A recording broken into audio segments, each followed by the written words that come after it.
Most szeretnék még egy picit arról beszélni, hogy hogyan építsünk föl egy mesefoglalkozást. Vannak általános dolgok, ahogy attól függetlenül, hogy milyen módon mesélünk, érdemes fölépíteni egy mesefoglalkozást. Az eleje ennek a felépítésnek az, hogy kialakítani egy olyan teret, ahol biztonságban érzik magukat a gyerekek, ahol meg tudnak nyílni, ahol teret adnak a változásnak. Ez egy ilyen szakkifejezéssel mondva egy átmeneti tér, egy olyan tér, ami kicsit kint van, kicsit bent van. Tehát, hogy egy fizikai tér is egyben, de mégis valahol egy tér, ami egy kicsit az önismeretnek is a tere. Egy mintha tér, ahol történnek dolgok, de igazából nem a való világban történnek, hanem egy mintha világban, egy kicsit más világban, és ezért lehetőséget ad arra, hogy olyan dolgokról is szó kerüljön, amiről így a való életben nem beszélnének. Tehát például, hogyha van egy bántalmazásos helyzet, akkor egészen más az, hogyha előveszed a gyerekeket, és azt mondod, hogy Pisti, miért húztad meg a haját Julikának, vagy egészen más, hogyha egy mesével elkezdesz dolgozni velük, és a mesén keresztül próbálod nekik ezt az egész üzenetet átvinni, hogy a másik felé empátiával kell odafordulni, meg kell nézni a másik szempontját is, mind a kettő oldalnak meg kell nézni a másik szempontját is, mint ahogy mi is próbáltuk egy kicsit megnézni az idősebb fiúk szempontját. És erre nagyon jók tudnak lenni a mesék. Tehát ez ebben más, mint amikor a valós, konkrét saját történetekkel dolgozunk, hogy itt egy olyan helyzetbe hozzuk őket, ahol arról is van szó, de nem is. Tehát, hogy mégiscsak egy kicsit elvontabban, mégiscsak egy kicsit máshogy. És ahhoz, hogy ezt a mesei teret megteremtsük, ehhez úgy fölépíteni azt a teret is, amiben dolgoztok, hogy egy kicsit más legyen, mint a mindennapi. Hogyha osztályteremben vagytok, akkor például érdemes elhúzni a padokat, és körben kialakítani egy helyet, ahova körbe tudnak ülni akár széken, akár földön, párnákon a gyerekek. Van olyan, amikor beléptetünk, mint ahogy mi is csináltunk, tehát hogy valamilyen módon mindenképpen be kell lépni ebbe a térbe, és ennek a beléptetésnek többféle módja lehet. Gyertek be egyenként! Réka, volt-e olyan élethelyzeted, amikor bántottak, vagy csúfoltak? Igen. Keress egy kártyát, ami ennek az élethelyzetnek valahogy megfelel, hogy ábrázolja. Az egyik az ilyen, hogy akár egyenként belépünk, vagy akár közösen egy körtánccal bejövünk a gyerekekkel. Egy másik módja tud lenni az is, hogyha csak simán előveszünk például egy kendőt, és azt mondjuk, hogy ez a kendő nem kendő, ez a kendő itt az operenciás tenger, és ezzel megteremtjük hirtelen azt a helyzetet, ami egy picikét más. Hogyha rendszeresen mesélünk gyerekeknek, akkor érdemes ezt rituálésszerűen ugyanazt használni. Tehát például van egy mesekendő, és akkor mindig ugyanazt a kendőt rakod le, és a gyerekek pedig már tudják azt, hogy amikor te így kiteríted azt a kendőt, és azt mondod, hogy ez a kendő nem kendő, akkor már tudják, hogy itt most kezdődik a mese, és ez egy változatot, egy másik tudatállapotba viszi őket, egy alternatív tudatállapotba. És ez itt a beléptetés. És ahogy belépteted őket a mesei térbe, a legvégén ugyanúgy ki kell léptetni őket a mesei térbe. Most ezt bezárom, a meseládánkat. És arra kérlek titeket, hogy így egyenként gyertek ki, és mielőtt elindultok, gondoljátok azt végig, hogy szerintetek most így már felnőttként, hogyha visszamennétek, akkor mit tanácsolnátok a fiatalabb éneteknek, akit bántottak, hogy mit csináljon ebben a helyzetben. És itt várlak titeket, aki úgy érzi, hogy már jönnek kifelé.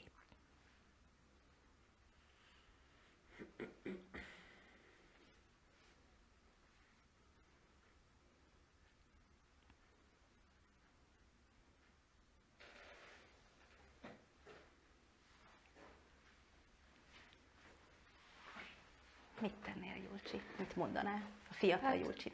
Azt mondanám neki, hogy legyen erős, és igazából szeresse azokat, akik bántják. Bármennyire is nehéz. Ezt mondanám. Hát akkor mondd ezt a tanítványaim. Köszönöm. Ez, ahogy mi csináltuk, ez az egyenként való kiléptetés, de lehet az, hogy közösen kimentek, az is lehet, hogy az a kiléptetés, hogy összeszeded és azt mondod, hogy ez a kendő most már nem meseország, ez a kendő csak egy kendő, és mondjuk magadra teríted. Tehát, hogy lehet ennek egy ilyen jelzése, hogy hogyan fogod őt kiléptetni a mesei térből. És a gyerekek nagyon hamar ehhez hozzászoknak, hogy ez ezt jelenti, és ettől helyből kialakul náluk az a módosult tudatállapot, amiben a mesékkel jobban fognak tudni dolgozni. Amikor a beléptetés megtörténik, akkor általában nem rögtön mesélünk, hanem előtte van egy kis ráhangolás. Tehát kicsit beszélünk a témáról. Én ezt a kártyát választottam, egy szemetes kuka, és igazából ez egy olyan asszociáció, amikor felső tagozatos voltam, akkor nagyon sokat bántottak az osztálytársaim, és hát ilyen szemétnek éreztem magam, így tudom megfogalmazni, tehát hogy ilyen oda nem illőnek, nem volt jó bejárni, minden nap egy szenvedés, és hogy így körülbelül ez az életérzés volt ez a 2-3 év. Itt most ezt úgy csináltuk, hogy kártyákat választottatok, és arról beszéltetek, de ez lehet akár közvetlenül is, hogy megkérdezed, hogy milyen olyan élmények, vagy mik történtek, és egy picikét valahogy képbe hozod a gyerekeket a mesével kapcsolatosan, és utána az is nagyon fontos, hogy egy kicsikét a saját testükbe hozd bele a gyerekeket. Ezt többféle módon lehet csinálni. Visszarakatjátok a kártyákat, és azt szeretném kérni, hogy így kényelmesen helyezkedjetek el a széken, és csukjátok be a szemeteket.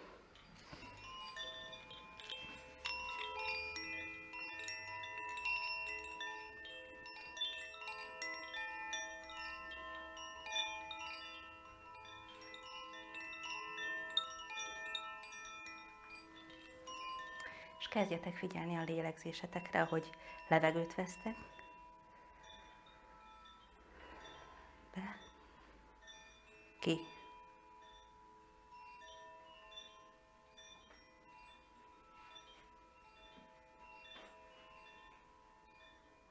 És idézzétek föl ezt az emléket, amit most elmeséltetek.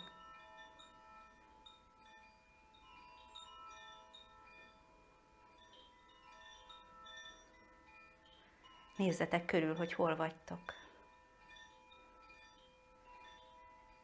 Milyen tárgyak, milyen környezet vesz titeket körül. Milyen emberek vesznek körül.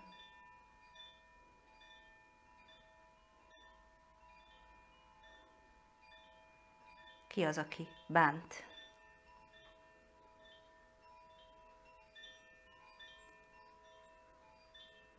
Mit csinálnak a többiek?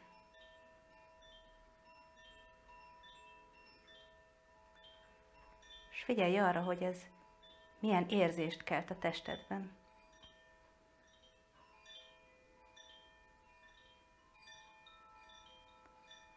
Hol érzed ezt az érzést?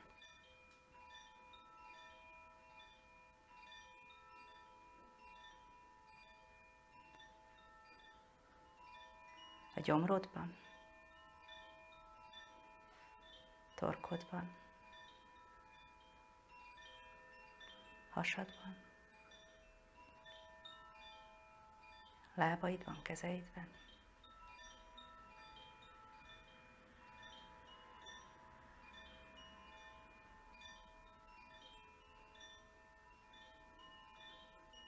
És rakd oda a kezed, ahol érzed ezt az érzést, és kezd el simogatni.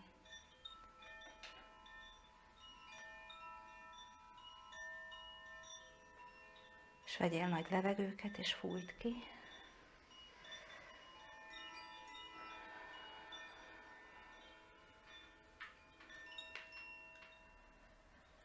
Még egy nagy levegőt, még egyszer fújt ki.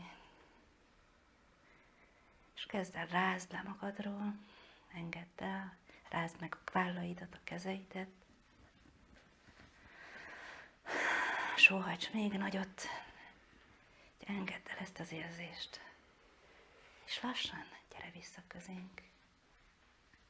Ennek egyik módja volt ez a kis vezetett, irányított relaxáció, amit mi csináltunk, de a gyerekeknél még jobban működik az, hogyha mozgatod őket. Hogyha megkéred és felállítod őket, akár egymással mozognak, egymást megérintik, tehát bármilyen módon, ahogy egy kicsikét jobban a testbe jönnek. Mivel a mesék, a népmesék világa az egy lényegű világképnek a része, ugyanúgy használhatsz mondókákat. Például törröm, törröm a mákot, sütök vele kalácsot, megvajazom, megcukrozom, tessék, tessék, neked adom. Egy ilyen típusú pici mozgással, ahol a teste is benne van a gyereknek, Ezzel igazából ő neki a testi fókuszt kialakított, tehát hogy a gyerek visszatér egy picit a saját testébe, és egy kicsikét elkezd a saját testével mozogni. Tehát mindenképpen érdemes a gyerekeknek egy ilyen testtudatosítás, mielőtt neki állsz mesélni. És ezt követi utána maga a mesélés. A mesélés kétféle módon történhet. Az egyik, és az az igazi, az a legjobb, hogyha élőszóval mesélsz. Amit mi használtunk, a kamisibája, ez nem élőszóval volt, az élőszó az, amikor fejből mondod a mesét. Mert akkor igazából föl tudod venni folyamatosan a szemkontaktust a gyerekekkel, és igazából nagyon jól tudod figyelni azt is, hogy ők milyen állapotban vannak. Amikor élőszóval mesélünk, akkor a legtöbbször a gyerekeknél kialakul, és a felnőtteknél is egyébként, egy történetmesélési transz. Tehát egy picikét így lehet látni, ahogy így egy kicsit magukba fordulnak, kicsikét így lenyugszanak, és valójában egy nagyon relaxált állapot jön létre. Nem ritka, hogy elalszanak. Tehát előfordulhat, hogy egy gyerek elalszik, vagy egy felnőtt, olyan is volt már, így, hogy egy felnőtt belealudt a mesélésbe, és akkor nem emlékszik csak részekre utána a meséből, de nem baj, mert a mese így is hat neki, és az a része viszont teljes mértékben hat a mesének, hogy lerelaxál a teste. Tehát, hogy így egyszerűen elengedi magát, és ettől a mese üzenete mélyebben tud bemenni. Ugyanez az állapot létrejön akkor is, ha felolvasod a mesét, de hogy könnyebb akkor, hogyha szóval mondod. Egyszerűen más a hangsúly, más a dinamikája a mesemondásnak. Hogyha nem tudsz szóval mondani mesét, mert ez nem mindenkinek megy, akkor érdemes használni különböző kellékeket. Használhatsz mesekönyvet.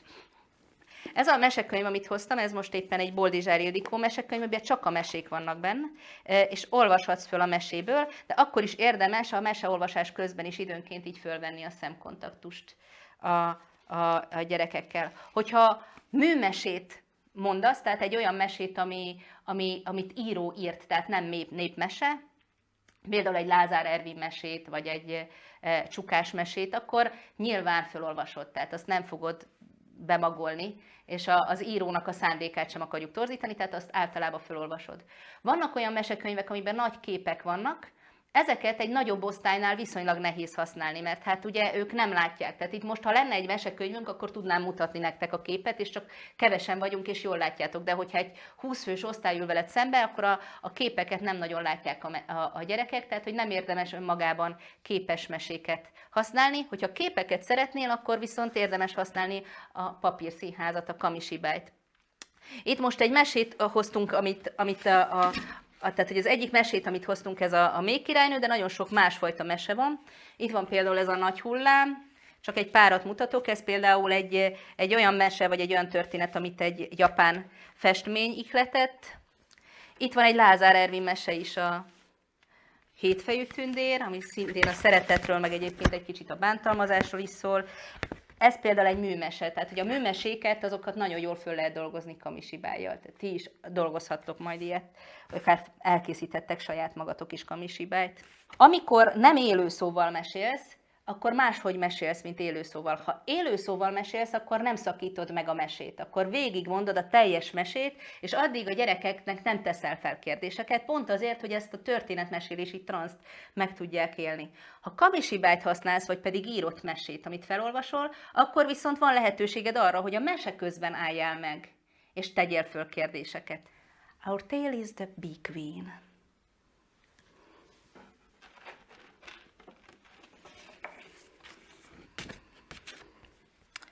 Once upon a time in a land far, far away, there was a king once who had 3 sons. The youngest one was called Tommy.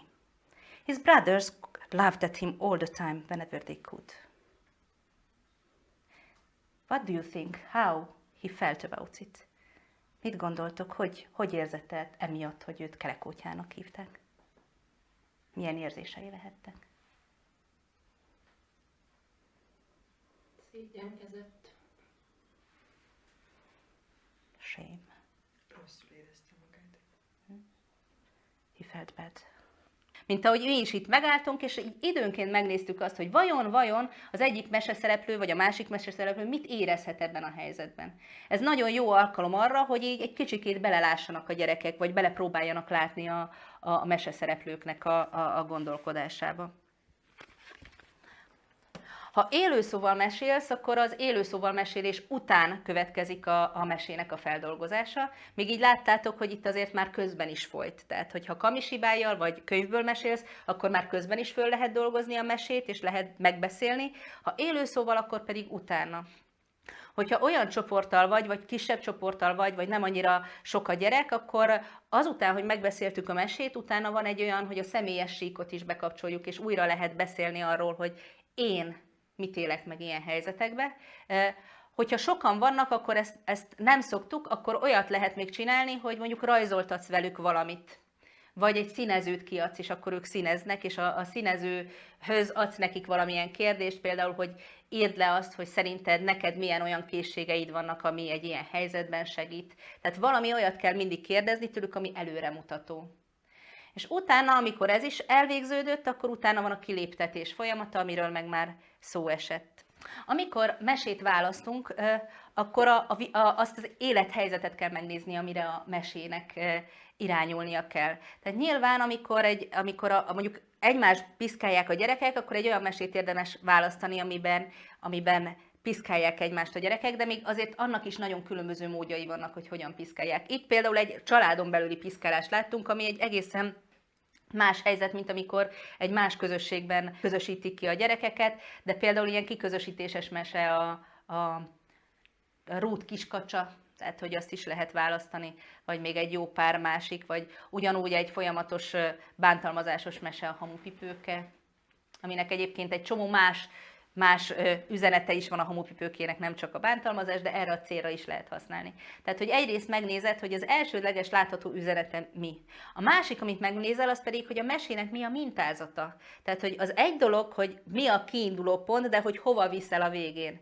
Tehát a Hamupipőke üzenete az más, mint mondjuk a Rút kiskacsáé. A Hamupipőke üzenete az, hogy a Hamupipőkének meg kell tanulnia saját magát felvállalni. Tehát, hogy emlékeztek, hogy a Hamupipőkében az történik, hogy a Hamupipőke újra és újra elfut. Tehát, hogy amikor egy olyan helyzetbe kerül, amikor változtathatna az életén, akkor ő elfut.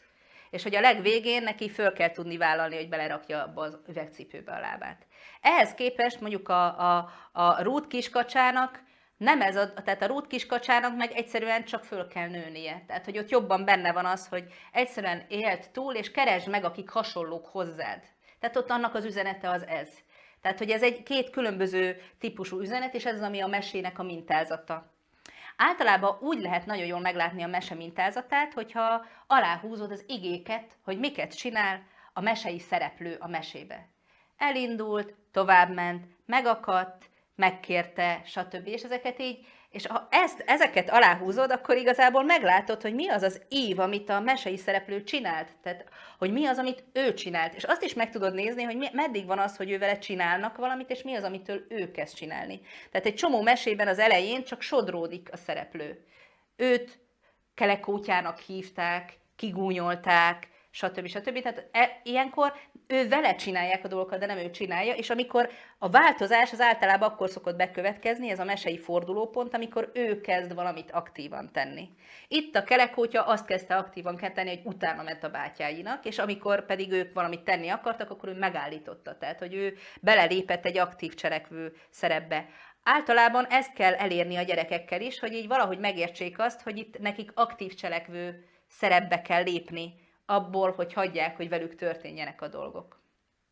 Tehát ezt érdemes mindenképpen, amikor a mesét választjátok, akkor meg kell keresni azt a mesei pontot, ezt a fordulópontot, ahol a szereplő egyszer csak átvált úgy egy olyan aktív szerepbe, ahol már ő akarja a saját életét megoldani, és igazából ez tudja még mutatni azt, hogy és utána milyen lépéseket tesz, az, hogy milyen irányba akar tovább menni. És te, amikor választod ezt a mesét, akkor nyilván olyat válasszál, ami a te pedagógiai céljaidnak megfelelő. Hogyha egy konkrét gyereknek egy konkrét problémájával akarsz foglalkozni egyébként, akkor viszont olyat válasszál, ami azt gondolod, hogy az ő élethelyzetére a legmegfelelőbb. Köszi szépen!